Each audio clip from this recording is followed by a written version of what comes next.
Bonjour et bienvenue sur Médien TV. Nous nous intéressons ce matin à un secteur à la fois très élitiste mais aussi omniprésent dans le quotidien de centaines de millions d'Africains. Il s'agit de la FinTech, contraction de finance et technologie.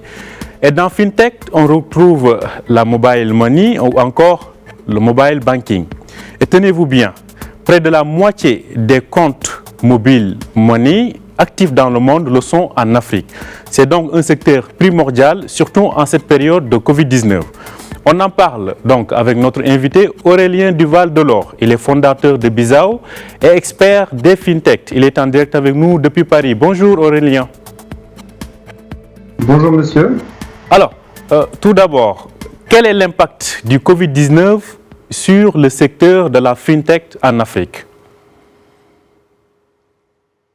Alors, merci pour cette question qui est vraiment en effet une actualité compliquée pour les populations, les gouvernements et qui paradoxalement est une période assez palpitante pour les FinTech parce que le Covid, comme vous le savez, est une maladie qui se propage activement par l'argent liquide et par le contact en fait entre les personnes. Or, le principe même des FinTech, c'est de se concentrer sur les services de paiement digitaux. Donc, comment digitaliser le paiement dans une période où les gens craignent d'utiliser l'argent liquide de l'enjeu des FinTech en ce moment. Mais cela dit... Oui. Pardon, excusez-moi, je vous laisse reposer une autre question. Non, c'est toujours la même question. En fait, quel a été l'impact du Covid-19? Est-ce que les gens ont davantage utilisé les moyens de paiement mobiles ou le contraire? Alors, il y a deux aspects dans cette question. Le premier, c'est que nous avons vécu dans différents pays d'Afrique des conditions sanitaires différentes, mais la réaction des gouvernements a été généralement de mettre en place des couvre-feux ou des confinements, ce qui a pour résultat de limiter les déplacements. Donc à ce niveau-là, il y a pu avoir un danger sur l'utilisation du mobile money qui nécessite tout de même de se déplacer pour, comme vous le voyez à l'écran, déposer de l'argent dans un point de vente ou faire des retraits. Pour autant, une fois que vous êtes chez vous et que vous pouvez moins vous déplacer, c'est le moment d'utiliser votre téléphone et il se trouve qu'en Afrique on a vécu une explosion de la pénétration du mobile et également du smartphone. Donc presque tout le monde a au moins un téléphone basique et beaucoup de gens, à peu près 350 millions et bientôt 500 millions l'année prochaine, ont un smartphone avec Internet plus ou moins activé. Ce qui signifie que vous pouvez commander à distance des biens et des services, vous pouvez payer des factures d'électricité et d'eau. Il y a beaucoup de services qui sont rendus possibles à distance grâce au mobile money. Et ça, c'est un usage qu'on a vu croître rapidement. Il reste encore énormément de choses à faire parce qu'il faut savoir qu'on est dans un marché embryonnaire, on va dire, du paiement digital. Il y a tout à faire. Mais voilà, à ce stade, le Covid est un catalyseur pour les populations de l'utilisation du mobile money pour d'autres services que simplement le transfert d'argent entre personnes, qui a déjà vu une croissance exponentielle depuis une dizaine d'années. C'est vraiment un phénomène important qui concerne tous les pays de l'Afrique du Sud au Nigeria, en passant par l'Afrique de l'Ouest. Partout le mobile money est disponible. On voit un usage croître rapidement depuis, on va dire, le mois de mars-avril 2020. Donc, une hausse donc, de l'utilisation du mobile money. Alors, ce qui nous pousse à poser une question. C'est un secteur qu'on sait en croissance. Aujourd'hui, si on avait à un peu estimer le poids de cette FinTech dans l'économie africaine, auriez-vous des estimations que vous pourriez nous donner? J'en ai quelques-unes. En réalité, donc, les taux de croissance sont importants et comme toute industrie naissante, si on s'attache au taux de croissance, on est impressionné par le taux de pénétration du mobile money ou par la croissance des échanges. Pour autant, on va dire actuellement le montant de transaction de 474 milliards l'année dernière en dollars paraît important, mais reste très faible au regard de l'ensemble des transactions qui sont effectuées au quotidien en cash ou même en carte bancaire. Donc on en est encore qu'à un très faible taux de pénétration. Il y a encore un volume énorme. Si vous êtes à Dakar, à Abidjan, à Lagos, à Kinshasa, voilà, vous trouvez des points mobile money à peu près partout, mais pour autant, quand vous allez chez un commerçant, il est assez rare de pouvoir payer avec son compte mobile money, contrairement à ce qu'on peut observer au Kenya, qui est vraiment un pays leader dans ce domaine et qui a une maturité bien plus élevée que tous ses voisins. Mais justement, c'est ce que j'allais demander. Sur le continent, quels sont les pays aujourd'hui qui non seulement sont les précurseurs, mais qui se distinguent dans ce secteur-là?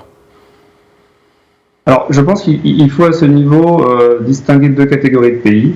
Ceux qui ont un taux de pénétration bancaire relativement élevé, on va dire relativement parce que c'est très différent de ce qu'on peut observer dans d'autres pays émergents comme l'Amérique latine, l'Asie.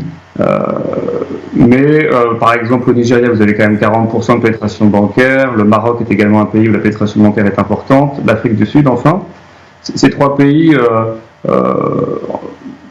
par définition avaient déjà des moyens de paiement et donc dans ces pays-là on voit, enfin en tout cas au Nigeria et en Afrique du Sud, beaucoup de fintech innover dans le paiement digital mais sur la base d'une infrastructure bancaire. Et vous avez une autre catégorie de pays, on va dire c'est plutôt le reste du continent, dans lesquels l'infrastructure bancaire est relativement moins développée. Vous avez à peu près 10 à 15% de pénétration des services financiers bancaires dans la population, ce qui signifie que 85% des gens n'ont pas accès aux services financiers de manière historique. Et dans ces pays-là, c'est le mobile money qui est la voie de l'avenir et qui devient dès à présent le moyen de paiement et plus que ça, l'accès aux services financiers pour les populations. Et dans cette catégorie de pays à mobile money, on va dire, vous avez le Kenya, qui est le précurseur depuis longtemps grâce à M-Pesa, service développé par Safaricom, l'opérateur Safaricom, et service qui pour autant ne s'est pas très bien encore exporté dans les autres pays où Vodafone est présent. Et donc, vous avez assez peu d'exemples de pays dans lesquels le mobile money est devenu vraiment, comme on dit en anglais, mainstream. Il y a beaucoup de comptes mobile money en Afrique de l'Ouest, en Afrique centrale, c'est là où on observe la plus forte croissance, à peu près 50% de pénétration du mobile money, mais pour les usages, transfert d'argent entre personnes principalement. Voilà, la subdivision assez rapide de la cartographie du continent africain est compliquée. Hein. J'essaie de résumer ça en quelques minutes. 54 pays, c'est vraiment 54 réalités différentes. Pour autant, voilà, on peut dire qu'il y a le monde bancaire, le monde télécom, mobile money. Et dans le télécom, mobile money, le Kenya en tête et les autres pays qui essayent de reproduire un modèle avec plus ou moins de succès. Je pense qu'on peut observer que le Ghana est en train de suivre la direction du mobile money et peut-être le pays le plus mature à ce sens en Afrique de l'Ouest. Alors, cela dit, dans les pays qui accusent encore du retard, quelles sont les causes de ces freins qui empêchent en fait à la fintech, au mobile money de se développer? Alors, en fait, c'est-à-dire que ces freins sont de plusieurs ordres. On va commencer par le soutien des banques centrales à un dispositif d'interopérabilité qui permet qu'une entreprise, quand elle accepte les moyens de paiement, elle puisse accepter facilement l'ensemble des moyens de paiement, ou qu'un client, quand il envoie de l'argent à quelqu'un, il puisse l'envoyer sur n'importe quel compte mobile money. Ce principe d'interopérabilité qui est au cœur du système bancaire n'est pas encore mature au niveau des opérateurs télécoms, qui eux-mêmes ne sont pas interopérables avec les banques. Donc au niveau de l'Afrique de l'Ouest ou de l'Afrique centrale, il y a assez peu d'interopérabilité, donc c'est vrai que c'est un frein. Alors c'est aussi une opportunité pour les fintechs, puisque nous-mêmes nous construisons une infrastructure en connectant l'ensemble des opérateurs et des banques, et de fait on participe à cet effort d'interopérabilité. Mais voilà, c'est un frein parce que ça prend du temps et que c'est compliqué. Ce sont des travaux assez titanesques de connecter l'ensemble des opérateurs et des banques. Et donc voilà, tant que c'est pas complètement fait, ça réduit un petit peu l'impact. Pour autant, ça progresse très vite. Les banques centrales et d'Afrique centrale et d'Afrique de l'Ouest sont très mobilisées sur ce sujet. Au Maroc, l'interopérabilité a été mise en place dès le début par la Banque centrale. Donc on voit qu'on est dans la bonne direction. Ça, c'était le premier point. Après, d'autres freins existent, notamment le fait que la plupart des marchands sont à convaincre encore pour qu'ils acceptent les moyens de paiement digitaux. Aujourd'hui, vous le montrez encore à l'écran, les populations utilisent le cash. Voilà. Il faut que chaque point de vente se convertisse à un moyen de paiement digital. Il faut que les entreprises se transforment digitalement pour qu'elles acceptent des paiements à distance. Voilà, tout ça est en cours, en forte croissance, mais prend du temps. On est dans une révolution assez complète de l'économie à ce niveau-là. Alors, on sait qu'aujourd'hui, la FinTech constitue un catalyseur pour l'accélération ou le renforcement ou l'augmentation du taux de bancarisation en Afrique. En Afrique, globalement, aujourd'hui, on est entre 5 et 15% de taux de bancarisation en moyenne. Cela dit, quel rôle, selon vous, il faudrait davantage jouer pour encore rehausser ce taux de bancarisation sur le continent? Je pense qu'en réalité, le mouvement qui est en train de se passer, c'est que tout le monde crée un compte mobile money, ou presque, et que ce compte mobile money devrait permettre d'avoir accès à un compte bancaire. À ce niveau-là, il y a encore des évolutions de la réglementation qui sont nécessaires. Ce qu'on a pu voir en Afrique de l'Ouest, c'est que Orange est devenu une banque, notamment en Côte d'Ivoire, et qu'il y a un pont évident entre son parc d'abonnés mobile money et les clients qui vont créer des comptes en banque. Donc je pense qu'il faut absolument faciliter ce lien entre le compte mobile money et la banque. On peut aussi parler de mobile banking qui doit se faire à la fois par application mobile, ce qui est le cas, mais également par USSD, ce qui est rarement le cas. C'est une transformation digitale que les banques doivent opérer avec le soutien des opérateurs et des banques centrales, de façon à ce que les populations accèdent à leur compte bancaire également par USSD, ce qui est en fait en gros une technologie qui fonctionne sur un réseau 2G avec un téléphone extrêmement basique. Ce qui signifie que même en zone rurale, on pourrait consulter son compte bancaire, faire des opérations, etc. Donc il y a un mouvement de transformation à réaliser à travers l'écosystème, en faisant collaborer Banque centrale, les banques et les opérateurs, et mettre à disposition ces services pour toutes les populations, et non pas que les clients qui ont des smartphones, de la data et une application mobile. Alors, vous êtes un acteur, un des premiers acteurs donc, de la FinTech sur le continent. Vous suivez bien les évolutions. Cette année, 2021, marque donc l'application ou l'entrée en vigueur de la zone africaine de libre-échange continentale. L'objectif, c'est de renforcer donc, le commerce intra-africain. Selon vous, comment la FinTech, tout votre univers, votre écosystème peut contribuer à renforcer donc, ce taux ou le commerce intra-africain? Tout à fait, c'est une avancée majeure au niveau du continent, puisque historiquement les pays africains étaient très concentrés sur l'import-export avec le reste des pays du monde, mais on sait qu'en réalité il y a un potentiel énorme au niveau local, et que par exemple chez Bizao, auprès de nos clients sont généralement des entreprises locales qui opèrent dans plusieurs pays. Et la problématique qu'ils ont historiquement, c'est en effet d'avoir une facilité de mouvement de leurs biens et services entre les différents pays africains, au-delà des zones monétaires qui ont été mises en place. Donc cet accord va permettre de fluidifier les échanges. Pour autant, il faut également fluidifier les paiements. Et c'est là que nous pouvons intervenir, puisque de par l'infrastructure multi-pays, multi-régionale que nous avons déployée, on peut par exemple permettre à une entreprise camerounaise de vendre ses services en Côte d'Ivoire et vice-versa, ce qui aujourd'hui est encore extrêmement difficile sans accord de libre-échange et sans technologie d'acceptation des moyens de paiement, on va dire, multi-pays.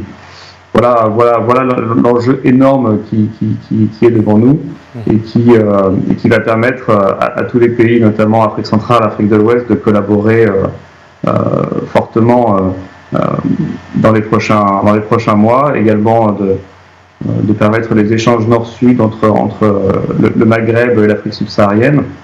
Il y a beaucoup de choses passionnantes qui vont se passer et qui, je pense que c'est un double catalyseur. Hein. On a le Covid, comme vous l'avez rappelé, qui est un catalyseur des nouvelles monnaies, et puis cet accord de libre-échange. Donc on va vivre une année 2021 assez intéressante à ce niveau-là. Assez rapidement, une dernière question. On voit qu'en Afrique du Nord, on est encore un peu dubitatif, ou plutôt il y a un certain attentisme par rapport à la mobile banking, à la fintech. Selon vous, comment cette région peut aujourd'hui rattraper les autres, comme l'Afrique centrale ou l'Afrique de l'Est notamment? Assez rapidement. Bien entendu. Oui, c'est une question très très intéressante en ce moment. Nous-mêmes, nous avons déployé nos services, enfin une partie de nos services en tout cas en Tunisie, et nous préparons également un lancement au Maroc. Donc on y croit énormément. Aujourd'hui, il y a eu au Maroc un déploiement de services mobile money depuis 2 ans, 3 ans. Les gens créent des comptes, pour autant ne les utilisent pas encore assez pour acheter des biens et services. Donc l'enjeu, c'est de créer un écosystème de paiement. Et pour cela, il faut une collaboration entre les banques et les fintechs et les opérateurs. Nous, c'est le travail qu'on a pu faire en Afrique subsaharienne également. Il faut convaincre les marchands d'accepter ces moyens de paiement. C'est un travail de pédagogie, c'est un travail commercial, un travail technologique également. Mais je suis tout à fait confiant dans le fait que ce rattrapage va se faire rapidement, d'autant plus que l'Afrique du Nord est davantage digitalisée, les entreprises ont beaucoup de sites web, sont assez matures à ce niveau-là et pourront rapidement adopter ces moyens de paiement pour changer leur façon de travailler, étendre leur pénétration et convaincre de nouvelles personnes d'acheter leurs biens et services à distance. Ce qui touche aussi au mode de vie dans cette région-là. Merci beaucoup Aurélien Duval-Delort. Je rappelle que vous êtes le fondateur de Bizao et expert des FinTech. Merci d'avoir été avec nous en direct depuis Paris. Je vous remercie, très bonne journée. Très bonne journée à vous et à tous nos téléspectateurs. Merci et bonne suite de programme.